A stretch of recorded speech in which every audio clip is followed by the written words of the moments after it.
Welcome to Telangana recipes. ఈరోజు మనం బీరకాయ పొట్టు పచ్చడి ఎలా చేయాలో తెలుసుకుందాం. ముందుగా కావలసిన పదార్థాలు: బీరకాయ పొట్టు, పల్లీలు, మినపప్పు, వెల్లుల్లి, చింతపండు, కరివేపాకు, మిర్చి, నువ్వులు, జీలకర్ర. ముందుగా స్టవ్ వెలిగించి ఒక గిన్నె పెట్టుకొని అందులో నువ్వులు వేసుకొని ఫ్రై చేసుకోవాలి. అవి ఫ్రై అయిన తర్వాత వాటిని తీసి పక్కన ఒక బౌల్లో పెట్టుకొని మళ్ళీ పల్లీలు వేసుకొని ఫ్రై చేసుకోవాలి.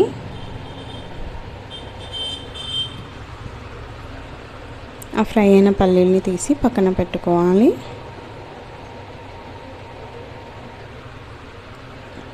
మూడింటిని వేరువేరుగా వేయించుకోవాలి, లేదంటే మాడిపోతాయి.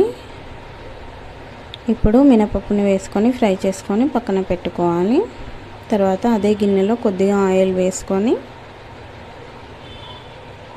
మిర్చిల్ని మధ్యలోకి విరుచుకొని అందులో ఫ్రై చేసుకోవాలి.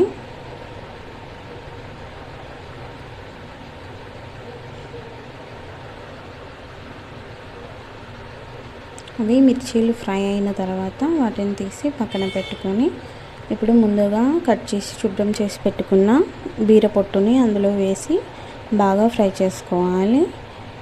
ఈ వీడియోలో చూపించిన విధంగా కలర్ చేంజ్ అయ్యేంత వరకు ఫ్రై చేసుకోవాలి.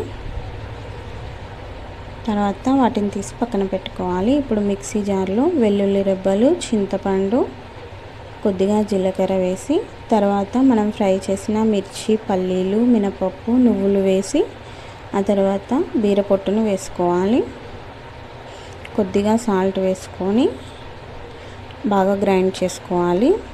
గ్రైండ్ చేసేటప్పుడు కొద్దిగా వాటర్ వేసుకోవాలి. ఇప్పుడు మళ్ళీ అదే గిన్నెలో కొద్దిగా ఆయిల్ యాడ్ చేసి పోపు దినుసులు వేసుకొని ఫ్రై అయిన తర్వాత కొద్దిగా కరివేపాకు, పసుపు వేసుకొని మనం గ్రైండ్ చేసిన బీరపొట్టు పచ్చడిలోకి వేసుకోవాలి. మా వీడియో మీకు నచ్చితే లైక్ చేయండి, షేర్ చేయండి, సబ్స్క్రైబ్ చేసుకోండి. చూడండి, ఈ విధంగా వేసుకుంటే బీర పొట్టు పచ్చడి రెడీ అయిపోతుంది.